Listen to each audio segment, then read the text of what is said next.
Anyway, 10 odd people have started to come in. So let's see other also join in. So let us continue on where what we were discussing up till now. So we had finished discussing the power expression in terms of what we call as the FM. And I told you that primarily the one of the biggest difference between that of the AM calculation to that of PM was with that of FM was that in case of AM we were restricting ourselves to only two sidebands, upper and the lower sideband. But in case of FM we can actually have multiple, or rather infinite in practice, infinite number of sidebands.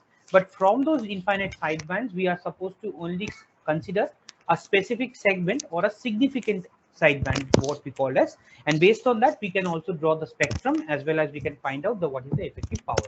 So keeping that in mind, let us try to solve a numerical and maybe where it, yeah. So I'll try to share my screen so that you are able to see this numerical specifically. So let me just share my screen. All right. So please make a note of this kind of a question. It is again a very similar kind of questions you are going to expect, because the equations are almost the same and it will be repeated multiple times. So suppose the question is given that a carrier wave has an amplitude of 10 volt. Okay, carrier amplitude of 10 volt. Okay, and frequency 100 megahertz. So FC is 100 megahertz. All right, and is frequency modulated by a sinusoidal voltage. I'm just writing it in short. So this is the carrier information. The modulating voltage or modulating signal has an amplitude of 5 volt. So basically modulating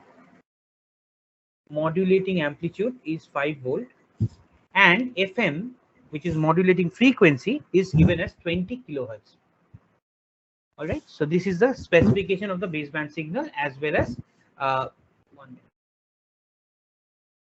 as well as the maximum frequency that is possible for the signal. Now the frequency deviation constant,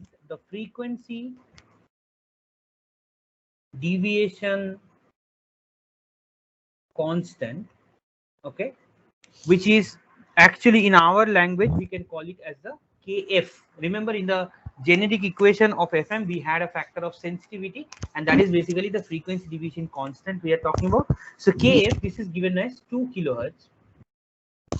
All right, per volt.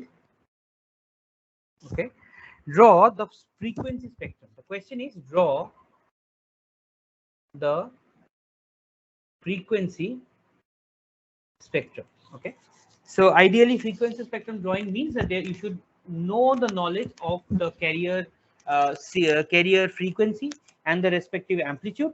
Along with that, you can also find out that what are the sidebands available. So based on that, you can actually go on drawing the frequency spectrum. All right, and also along with that, some given parameters without which you actually cannot solve this question, and that is given that MF, that is the modulating index, is 0.5. All right, and J0, that is the Bessel's function coefficient, J0 coefficient is 0.94, J1 is equal to 0.24, J3 is equal to 0.03. If you remember, on last day's class only I told you that for a given MF, okay, for a given MF there is an expression in terms of Jn. Okay, remember on last day only I told you that Jnf would be equal to like Jnmf, which we have to find out. That will be equal to something like 1 by 2 pi integration of e to the power jx sine theta, like that. It will be a very big expression. And I told you that we don't need to worry much about the expression, because we have a table. We usually have a table from which we will collect the data. So suppose there is a table, and from there we are given this information that for MF equal to 0.5, these are the specific coefficients of J0, J1, J3. Okay, so but the question is to find the or draw the frequency spectrum of this. All right, so in order to draw the spectrum, we need primarily two things. One is, let me have the solution over here. So to in order to draw the spectrum, one thing that you need is the amplitude of the sideband, amplitude of the sideband, which is very important, because otherwise the without the amplitude, that if I just happen to draw it roughly over here, if you remember that AM, at least we can relate the AM also. So the spectrum was looking like something like this. Okay, this was for AM, but for FM also the spectrum would look similar like. So what we need is this amplitude. Okay, so these all amplitudes we require. All right, so amplitude of the sidebands, that's why the amplitude of the sideband we require. And the second point is what we require is this particular points. Okay, this particular points means that the frequency at which the sideband bands are appearing. Okay, so that is what is required, that is frequency corresponding to the sidebands. Okay, so that is mostly important to draw the spectrum. Okay, now let us see what information do we have in order to make this thing work. So first of all, if I consider that carrier amplitude, okay, so if you remember on last day's class only I told you, so first thing is carrier amplitude. Okay, so carrier amplitude will be nothing but EC multiplied by J0, because J0 is, if you remember the last expression I told you, that when n equals to 0 and n equal to -1, like that, there were three distinctively element. You remember this equation? I told you that EC J -1, okay, EC J -1 MF cos of 2 pi FC minus FM into T.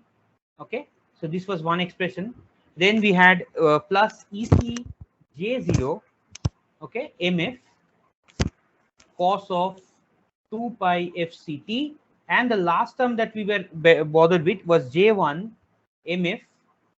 Okay, EC will be there, EC which should be here, EC J1 MF cos of 2 pi FC plus FM into T. This already we discussed on last day's class itself, and we have seen that along with that there can be n number of terms over here, but this is only primarily indicating that this is my carrier, and the rest are my sidebands which are present over here. So remember, recollect that we had already done this. So in here you can observe that this portion EC multiplied by J0 is basically the amplitude that should be over here, because this is basically FC. This is at the carrier frequency that we are talking about. All right. So the thing is, we have to consider that at FC. So that is at FC. What is the amplitude, and that is given by EC into J0. Now that is the reason why J0 is actually provided over here. Got it? So that's why we will substitute over here, and we can get the answer as EC as the amplitude of the carrier. All right. So the amplitude of the carrier we already know, 10 volt. So we can substitute directly 10 multiplied by J0, which is 0.94. So we get a 9.4 volt as the maximum value. So this is substituted somewhere over here. I'll draw the full spectrum later on, but this is basically the amplitude. And similarly, we can find out the other two amplitude, because if you observe that in case of the diagram, if you recollect the diagram, so this will be my carrier. Okay, so this is my carrier. This will be my the first two bands. Okay, and they will be similar. Similarly, in the negative domain, we can have another one like this. Okay, similarly, there can be another one like that. It will go on. So ideally, the left and the right, okay, they are symmetrical in nature.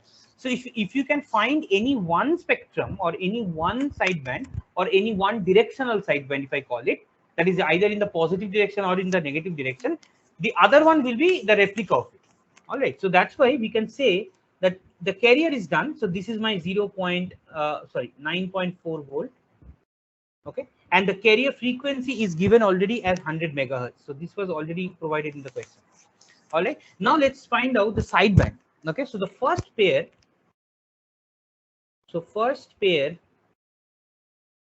of sidebands is equal to, what should it be? It should be EC multiplied by J1. So EC multiplied by J1 is somewhere over here. EC over here.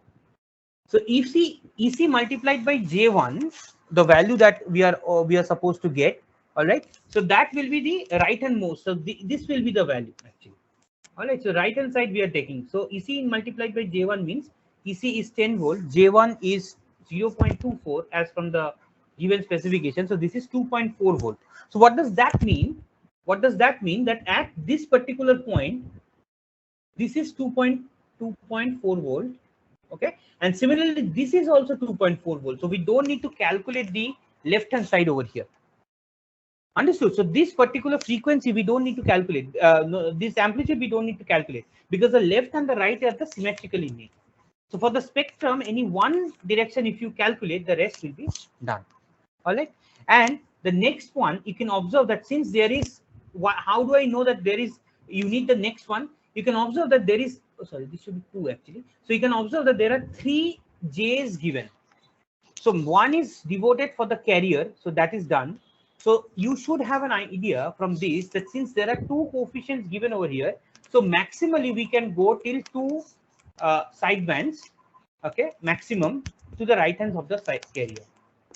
What I mean is that since there are J0, J1, J2, that means that there can be one carrier for our calculation. There can be one carrier that we calculate.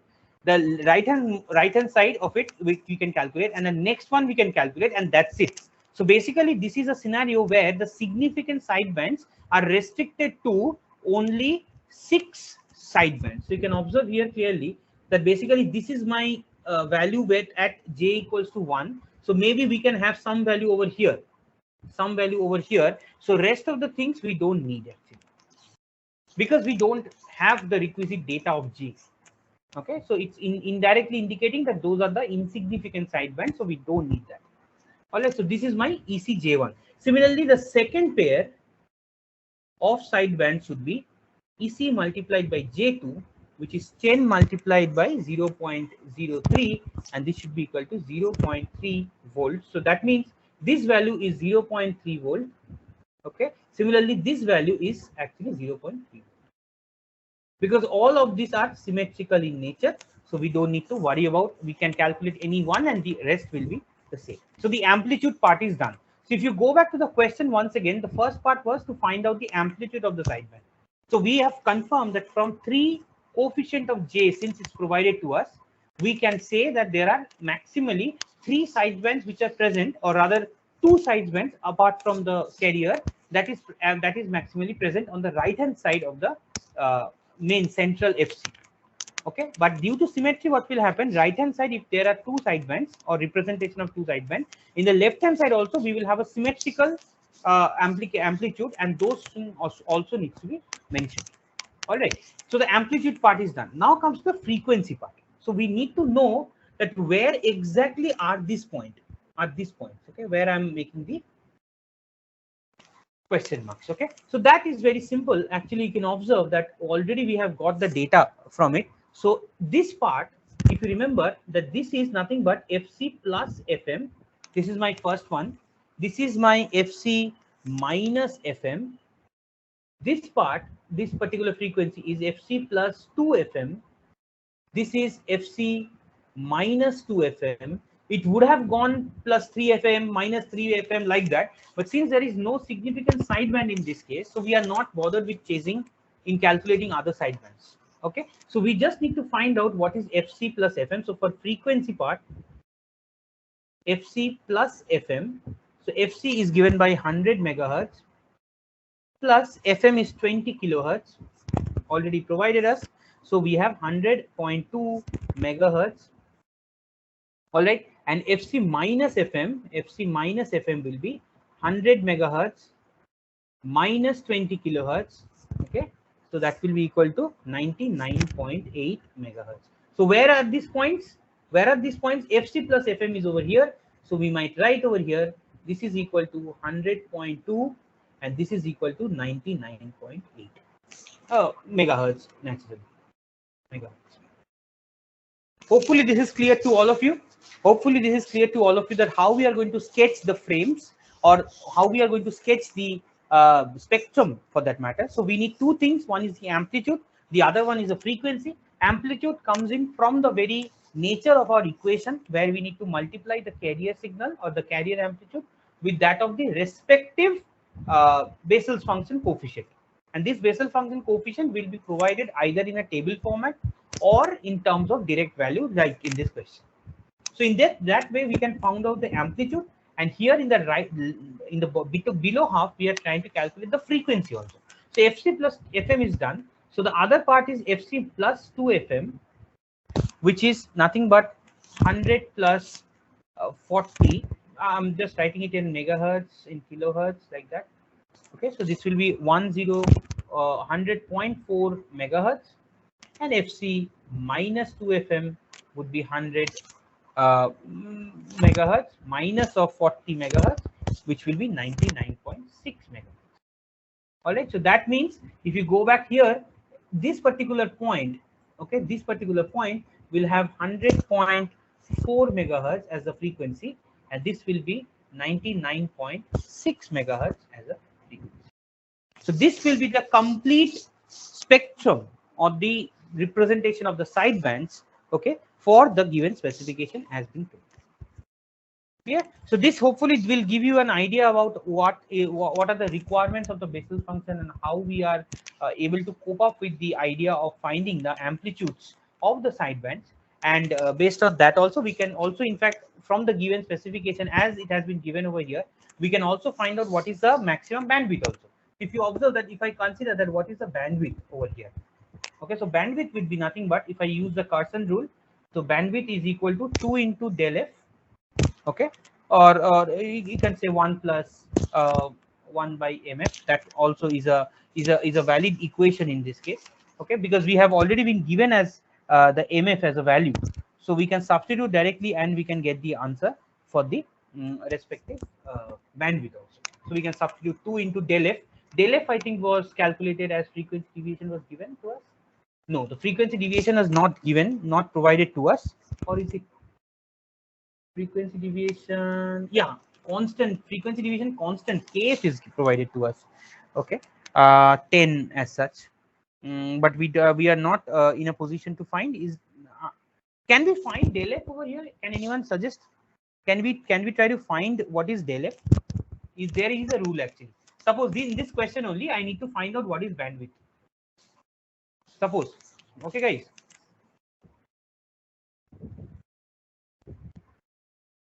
Hello. Yes, sir. Yeah, okay. I thought I got disconnected. That's why. Okay, so you have this particular question. Suppose I want to find bandwidth and I have to use the Carson rule. All right, so this is the rule. In this, suppose this is one of the way of representation of Carson rule. There are, I think, if you remember, there is another way of representation, that is 2 into del f plus fm. That is also a way of representation also. But whatever it is, you need the del f. You need the del f. So can anyone tell me how do I find out del f from this? Suppose in this question an extension is there, and how we are going to approach this? Is there any equation that we have found out through which we can find out del f? And if at all the equation is there, do we have the requisite element or data to find out? So can we use mf into fm? Mf into fm. Okay, so that is equal to del f. Okay, so that is also one of the option. So what she's suggesting is that del f, actually del f by fm, yeah, we actually, the more common thing that you might be having is this one. So what she's suggesting, that since mf is 0.5 as given in this question, and we have fm also specified as what was fm? fm was 20 kilohertz. 20 kilohertz. Okay, so we can actually find out what is the del f. So that is one option, definitely. Also, there is another way of doing it. You can see that if we had already found out that this del f was given as kf into vm, or what we have written as kf into em, because from that only we found out the basic expression for fm. So here kf was provided to us, okay, 2 or something, and em, which is the magnitude or the amplitude of the modulating signal, which was again 5. So that will again give you a deviation of around 10 kilohertz. All right, so because this was 2 kilohertz, something like that, okay, and this was 5 volt, I think. So basically these are the two ways in which you can find del f, and you can substitute and you can get the approximated bandwidth result based on the Carson rule to extend this particular question. All right, so this is how we are going to solve questions on numericals very similar of this nature. If suppose they are asking you to find out, suppose in the same question, suppose they are asking you to find out what is PT, okay, what is transmitted power. So if you remember, we had find out something like EC square by 2.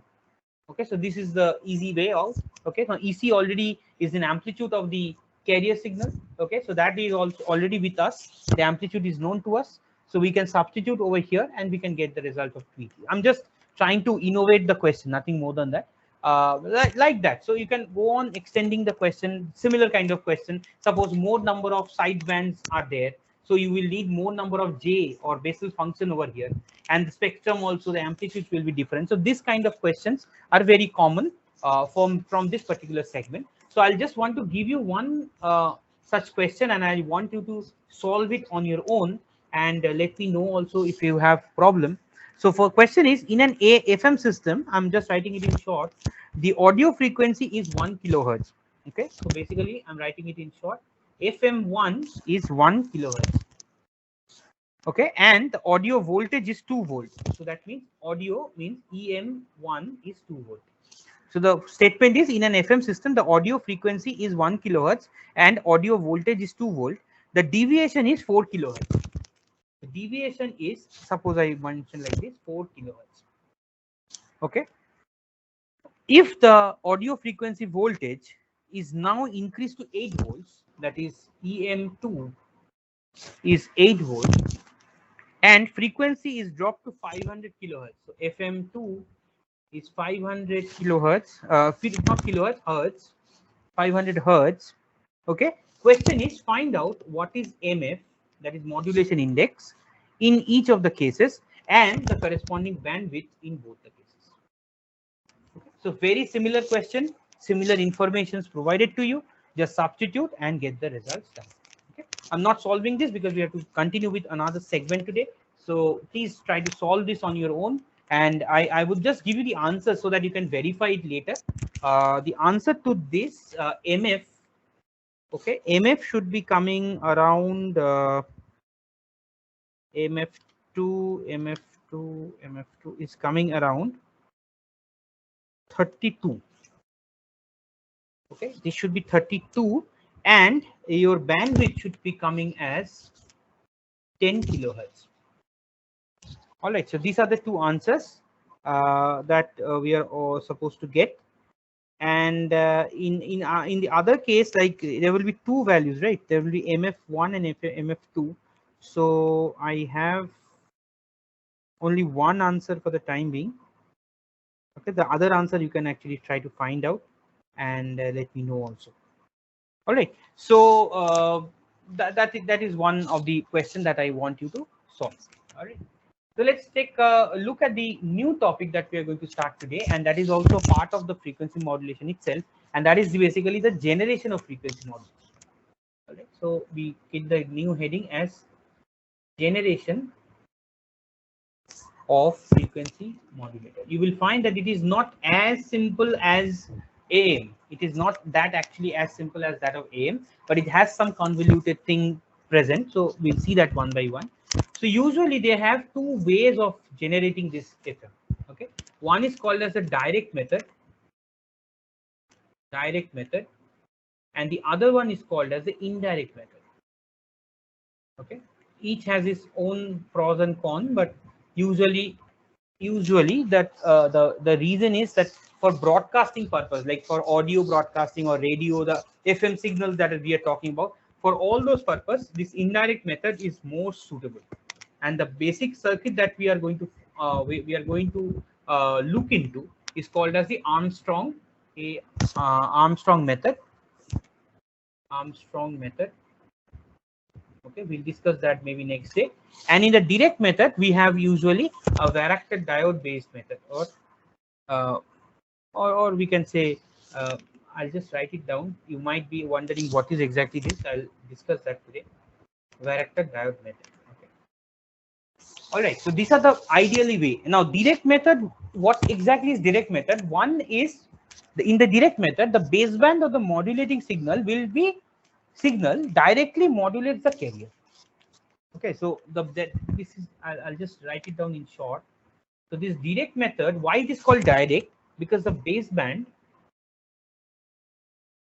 okay, baseband or modulating signal, baseband or modulating signal directly modulates the carrier. Okay, modulates the carrier. Remember, we are generating our FM signal, so that means that some way down the line, the baseband's XT, if the baseband is XT, okay, or MT, whatever it is, so that particular signal will directly influence the frequency change of the carrier. Because amplitude wise, everything will be same, there won't be any problem.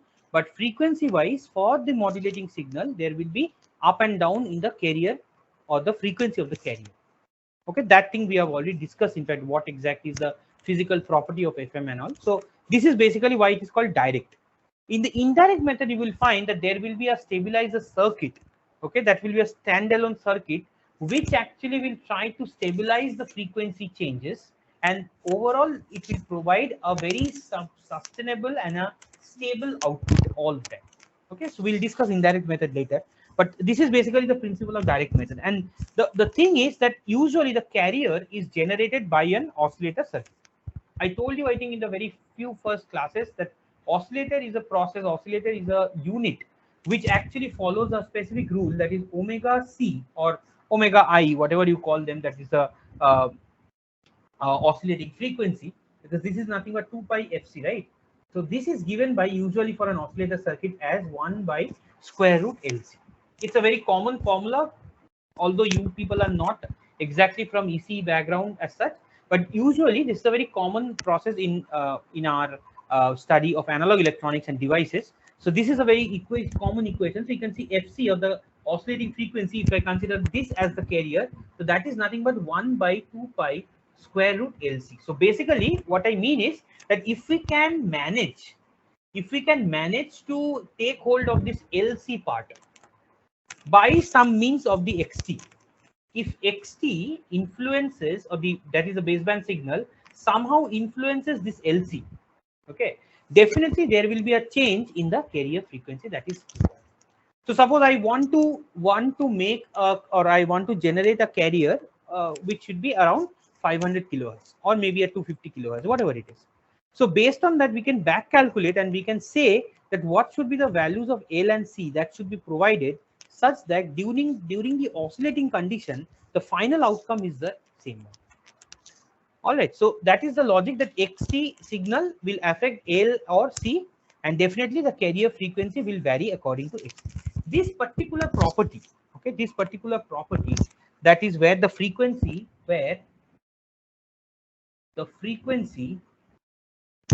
is controlled by modulating voltage. Okay, this particular property is called as, in general, voltage controlled oscillator. Okay, voltage control oscillator, or in short we call it the VCO.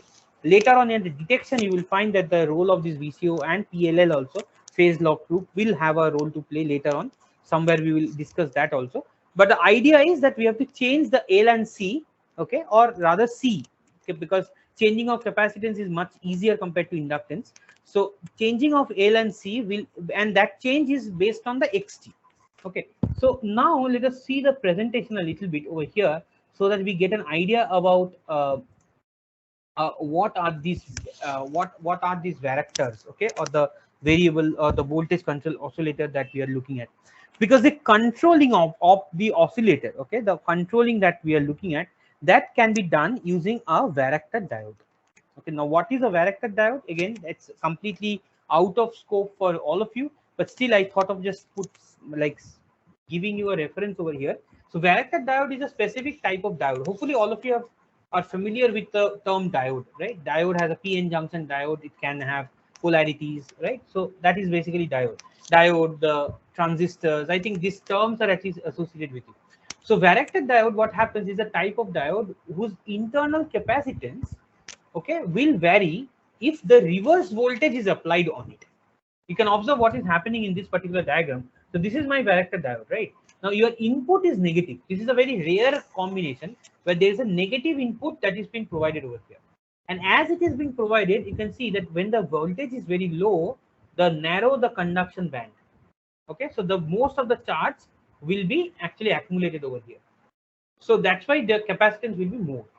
So if the voltage is more, capacitance in this case, in the right hand side, if you observe, why? Because you can see the equation for capacitance. Hopefully all of you know this. That sorry, yeah, C equals to Q by V. This is a basic equation for capacitance. So if the voltage is more, okay, capacitance will come down.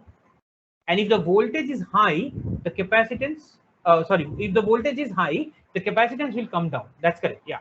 And if the voltage is low, the capacitance will be high. So you can observe what we are trying to make. That if by some means, okay, if by some means we can alternate this voltage, and suppose this voltage is the XT or the baseband signal. So if the XT or the baseband signal is varying, and at times it is having a high voltage, at times it is having a low voltage.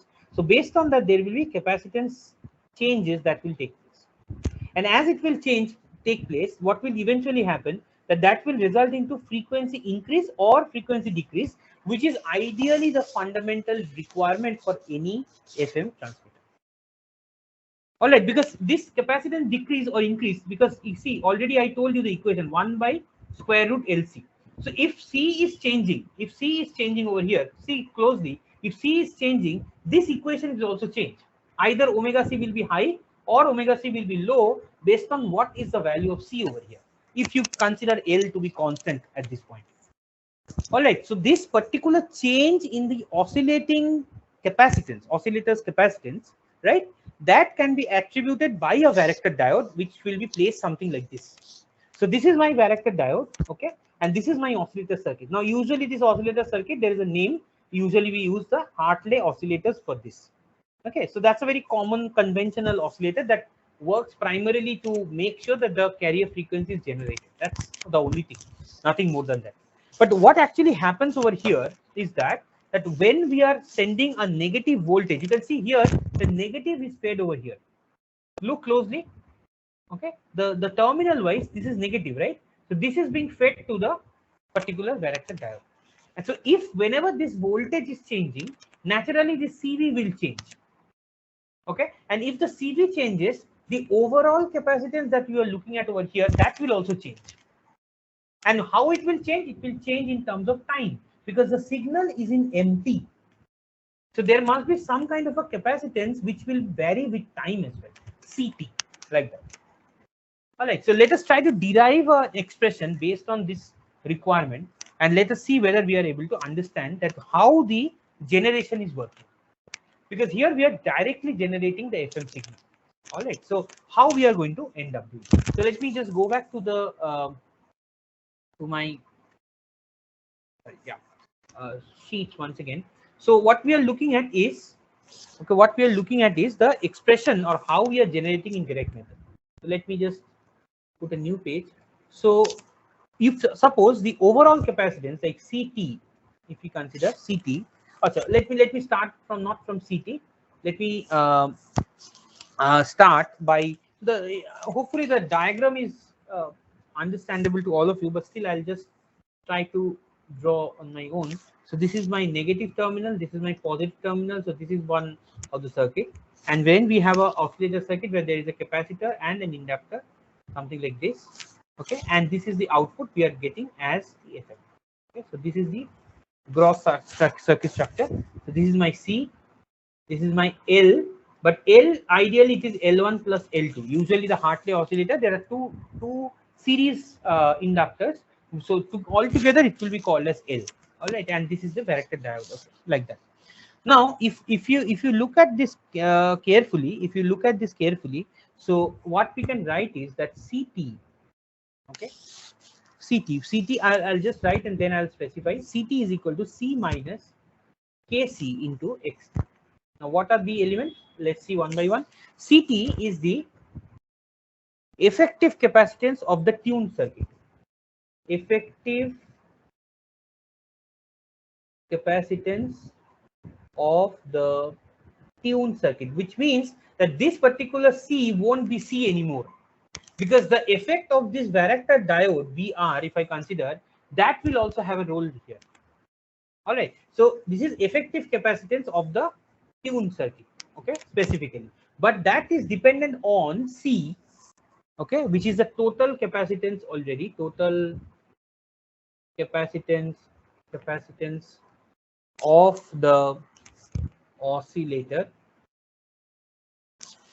Okay, this is the total capacitance of the oscillator. Like initially, what will be the capacitance? It will come down. It will come down because there will be a portion which will be contributed by this KCXT. Okay, where this KC is the sensitivity of the diode of the varactor. Okay, that is the sensitivity of the varactor, and XT that you are looking at, this is nothing but the modulating voltage. Clear? So what I'm trying to find out is that what should be the effective capacitance in this, because that capacitance only should be substitute in the equation which we have already defined as FC as 1 by 2 pi square root LC. So this C will change. Okay. So we are trying to find out how the C can be evaluated. So what we are looking at again, just to write FIT. Okay, this is the basic equation for instantaneous frequency for an oscillator circuit, which I already had written 2 pi square root of L into C, but I'm just modifying it a little bit for my own good, and that is I'll write it this way. This is equal to L1 plus L2 multiplied by C of T. So hopefully this is understandable. I already told you that this usually is a Hartley oscillator, and this L is nothing but a combination of, or a series combination of the inductors. So that is L1 plus L2, and we have CT because CT is the effective or resultant capacitance of the tuned circuit after the sensitivity, varactor diode, and all those things are minimum. So if this is the equation that we are looking at, substitute CT as C minus KFT. So 1 by 2 pi square root L1 plus L2 in bracket. This CT is already been defined over here. C minus KC into XT. So we do it. Sorry. C into. So this is in bracket C minus KC into X. So this is the final outcome that we are getting after substituting with respect to our circuit. And if I go on further calculation, which is not required at this point, we are getting something like 1 by 2 pi square root L1 plus L2 into C, okay, multiplied by 1 minus KC XT divided by C. Okay, and this is a half square root. This derivation, why we are getting this, is very simple. You can check it in the course page when I'll upload it. Nothing much is there. The important point is that at this point, this portion that you're looking at, this is nothing but very simply F0, because this is a basic LC. You can see here I already have written to Fi. Suppose I, this is 2 pi LC. So this is when there is no change in the voltage and all. So this L is nothing but L1 plus LC. Remember, L1 plus L2 into C. So you can see that that is only we have got 1 by 2 pi square root L1. So this is a basic one. So we are writing it as F0. So what we can write is FIT, okay, is equal to F0, okay, into 1 minus KCXT divided by C whole to the power minus half. So I'm just taking it off in that way. Now, if in all probabilities KCXT, this particular value, and that too over C, will always be far less than 1, because C is always greater. XT and KC into XT will not be that greater. It's C is always greater, because that's an effective capacitance that we're talking about. Okay. So what we can do is, if this is this particular, it means that the change in capacitance corresponding to the modulating wave is assumed to be very small. Okay, it's very small. So in all of the process, this particular case, we can approximate it like this.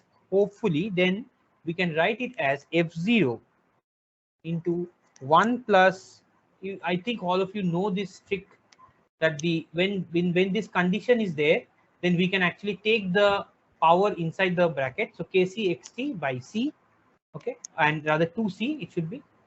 This is very similar normal trigonometry. And finally, we are getting that Fi is equal to F0 plus F0 plus F0 Kc xt by 2C. Okay, so this is what we are getting. And in that also we are also observing that this F0 Kc by 2C, okay, F0 Kc by 2C, this if I can write it in terms of Kf, so F0 plus Kf into xt. And if you remember that when we had done our discussion, the instantaneous frequency of the FM wave was of this nature, so we can write this as the FM wave. So here what I did, this F0 Kc into 2C, let me write it over here, Fc Kc by 2C, this is approximated to Kf. Just find out the equation. You can already, we have defined Kf a long time back as well, so this you can relate from there itself. So Fc Kc by 2C, this is given by, suppose, a Kf, which is a constant, like a factor, constant factor, and xt is there. So it is ideally looking very similar to that of the FM equation. So ideally, in case of a direct method of in FM, we are observing that we are looking at a scenario where we are the message signal is directly influencing the carrier signal, and hence overall the capacitance is changing. Okay, and the capacitance will effectively be, if it is used, it will change the oscillator frequency as well. And as the oscillator frequency will change, it will either increase or decrease based on whether capacitance is high or low. And that capacitance high or low is controlled again by a varactor diode, which is a very unique of its nature because it is triggered by a reverse bias voltage or a negative voltage. So based on that only it will work. All right, so this is basically what the direct method of FM transmitter is. There is another method called frequency stabilization, which I think is not required, but you can look into it later on. It will be there in the course page, and next day when I'm coming back, I'll just touch upon that point. So now after this, we will go to indirect method directly, because Armstrong method is what is more important to us. So we'll discuss directly the Armstrong method and the related numericals associated with it. Okay, so let me go back to the class, and all right, so let me stop sharing and let me turn off the recording as well.